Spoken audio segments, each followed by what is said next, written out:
Bonjour tout le monde, j'espère que vous allez bien. Allez, on va utiliser l'oracle de la lunologie et recevoir nos messages. Allez, c'est parti. On va essayer de les faire une par une, bien évidemment. Allez. Voilà. Merci. Allez, on commence avec du verseau. Vous regardez où tombe le verseau dans votre thème. Et on vous dit de ramener de l'amour dans la situation.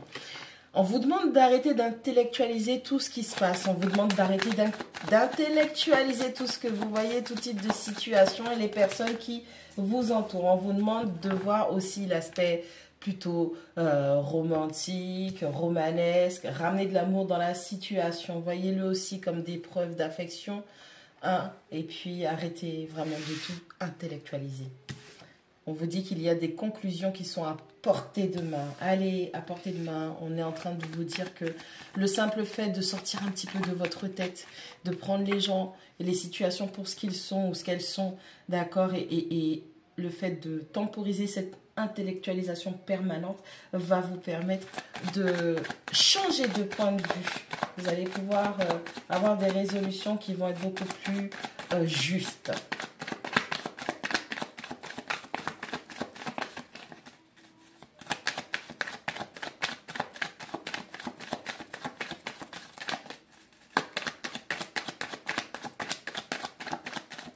Allez, qu'est-ce qu'on a d'autre?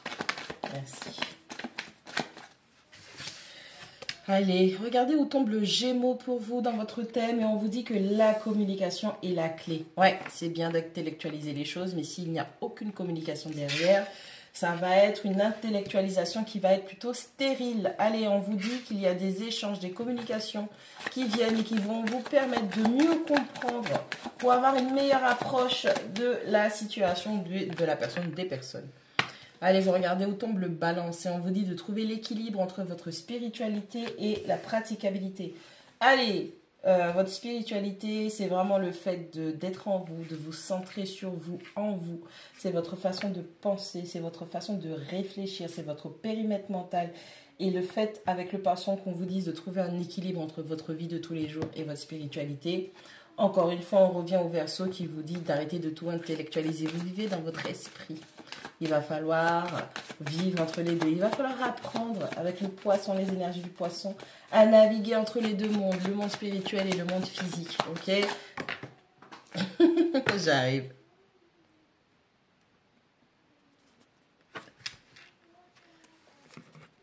Allez, je suis de retour. Allez! Avec votre nœud sud, regardez quel signe astrologique que vous avez dans votre nœud sud. On vous dit de ne pas laisser votre passé vous retenir, vous ramener en arrière. Alors, ces vibrations, ce sont des anciennes énergies que vous avez, c'est un peu du karmique, où vous aviez une façon de procéder qui était très naturelle, excessivement naturelle. Et on vous demande de vous tendre à cette fameuse transformation, de vous diriger plutôt vers l'énergie qui est dans votre nœud nord, trouver l'équilibre entre votre pôle sud et votre pôle nord, afin de trouver l'équilibre pour pouvoir mieux accomplir votre destinée, ce que vous espérez, ce que vous attendez de votre vie, les projets que vous avez mis en place. On vous demande aussi de gérer vos vices. Ils ont tous leurs vices à leur manière, ces signes astrologiques, donc ces vibrations, ces habilités, ces capacités que l'on a. Et on vous demande d'apprendre à gérer ça et de ne pas laisser certaines choses de votre passé, des habitudes, des personnes, un style de vie, un style de réflexion, ainsi de suite. Puisque ça impacte tous les secteurs de votre vie. On vous demande de trouver l'équilibre, de ne pas laisser ça vous empêcher d'avancer. Regardez où tombe la Vierge aussi. On a cette Vierge qui vient et qui vous dit... c'est un temps pour donner plutôt que de prendre. Ok. La Vierge est un signe de service. Alors, ce sera le moment de rendre service à quelqu'un. Ce sera le moment d'utiliser votre esprit critique et analytique pour aider une personne à parfaire sa situation, à parfaire un projet, une idée. Il va falloir donner du soutien. Il va falloir donner, on va dire, tout ce qui va être terrestre, puisque la Vierge est un signe de terre qui est pratique. Il va falloir aider, d'ailleurs la Vierge c'est l'opposé du poisson, donc il va falloir aider cette personne ou aider quelqu'un dans votre entourage ou vous-même aussi à praticabiliser le fait d'être trop dans ses rêves. Allez, extériorise ton monde spirituel et moi avec mes habilités de Vierge, les énergies de la Vierge, je vais t'aider à planifier, à structurer les choses, à enquêter, à parfaire les choses pour que ça puisse être le plus que parfait. Allez, on a cette carte qui vous demande de quoi avez-vous besoin de vous libérer? Qu'est-ce que vous avez besoin de relâcher? Allez, il y a une accumulation au niveau des expérimentations, du voyage que vous avez pu faire avec autrui. Hein. Il y a vraiment une accumulation de choses que vous n'avez pas extériorisées, vous n'avez pas encore épuré ça. Et on vous pose la question, qu'est-ce qui te bloque? Qu'est-ce qui t'empêche d'avancer? Qu'est-ce qui fait que tu te sens mal? C'est quoi ce sentiment? C'est quoi cette émotion? C'est quoi cette expérience qui, au final, tu gardes trop en toi et ça te bloque? Il va falloir épurer un petit peu les roues du temps que l'on a en soi, qui sont les chakras, pour pouvoir avancer. Donc, pour pouvoir les épurer, il va falloir savoir ce qui les bloque. Et une fois que vous avez mis le doigt dessus, vous allez donc travailler à cette épuration pour pouvoir recommencer à avancer sur votre parcours.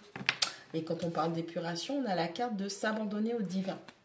S'abandonner au divin, faites confiance à votre équipe, faites-vous confiance quant à la manière dont vous guérissez, au processus et la façon que vous allez mettre les choses en place pour pouvoir guérir. S'abandonner au divin, faites-vous confiance, faites confiance à vos croyances, Dieu, Marie, Joseph, Bouddha, Allah, comme vous voulez. Donc, ok, c'est vraiment remets ta vie entre tes énergies de guérison, hein, le temps, Saturne aussi. Si vous avez besoin d'aide aussi pour cette guérison ou le fait de se relâcher les choses négatives, vous pouvez aussi faire appel au rayon vert de guérison de l'archange Raphaël, qui est un très bon médecin, d'ailleurs, qui est venu enseigner la médecine, la guérison aux êtres humains. Alors, l'énergie de l'archange Raphaël, vous pouvez la rattacher aussi à Chiron, le guérisseur, le centaure. Et en dernier, on a des ajustements seront requis. Allez, on va travailler cet épurement. On va travailler le fait de ne plus intellectualiser tout ce qui se passe dans notre vie ou autour de soi, les gens, d'accord? On va être plus ouvert à voir l'amour ou à prendre les choses telles qu'elles sont. C'est le but du jeu, d'ailleurs, sur Terre. Et puis, vous allez pouvoir communiquer. Communiquez, ouvrez-vous, hein, donnez votre façon de penser pour que les autres puissent échanger. C'est à travers des communications, des échanges avec les autres que vous allez aussi avoir les réponses dont vous avez besoin qui vont vous permettre de vous ouvrir beaucoup plus, de vous expandre, parce que je rappelle que le Gémeaux, c'est aussi un signe de voyage. Le Gémeaux n'aime pas la prison, il n'aime pas la stagnation, donc il est vraiment toujours pour l'apprentissage, toujours apprendre beaucoup plus. On a le Poisson qui vous aide, en tout cas qui veut vous aider, les énergies du Poisson qui veulent vous aider à trouver un équilibre entre ce qui se passe dans votre tête et ce qui se passe dans votre vie de tous les jours. Attention au nœud sud, le nœud sud vous dit qu'il y a des petits trucs que vous faites encore, c'est pas trop bon pour vous, il faut plus vivre comme ça c'était avant. C'était des énergies d'avant, on va dire c'est des énergies de vie passée. Vous êtes revenu avec ce bagage-là, il va falloir que vous appreniez à vous détacher de ce que ce nœud sud vous apporte pour pouvoir vous diriger vers le nord. On a la Vierge qui va vous demander d'aider, d'être un soutien, de rendre service, de praticabiliser, de mettre en pratique des connaissances qui vont permettre de stabiliser, de concrétiser des rêves aussi. Il va falloir travailler sur le pourquoi du comment. Vous avez des blocages afin de vous libérer de ça. Faites confiance à votre équipe spirituelle. Faites-vous avant tout confiance. Et au fur et à mesure, vous allez procéder donc à des réajustements dans votre parcours. Parcours de guérison, parcours d'expansion, parcours de praticabilité, parcours spirituel. Tout ce qui va vous permettre de trouver l'équilibre dans votre vie.